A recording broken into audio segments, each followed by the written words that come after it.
Welcome to our deep dive into cryptanalysis, the fascinating science of code breaking and security analysis. Cryptanalysis is a critical part of the digital world, working behind the scenes to test the strength of our defenses. At its core, cryptanalysis is the science of analyzing and breaking secure communication. In simple terms, it's code breaking, deciphering a message without knowing the secret key.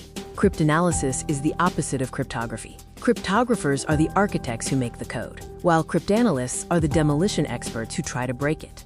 Together, they form cryptology, the entire field of study.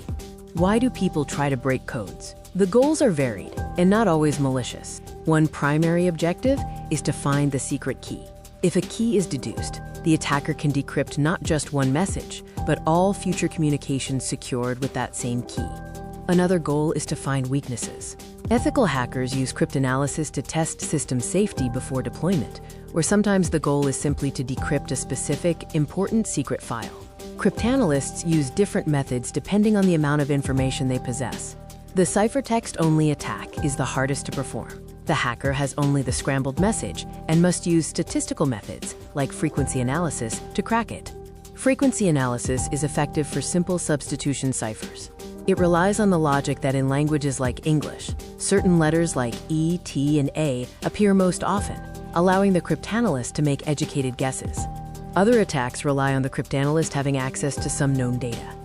In a Known-Plaintext attack, the hacker has the ciphertext and a matching piece of the original plaintext. This is often enough to deduce the key and unlock the rest of the message, like how known phrases helped crack codes in World War II.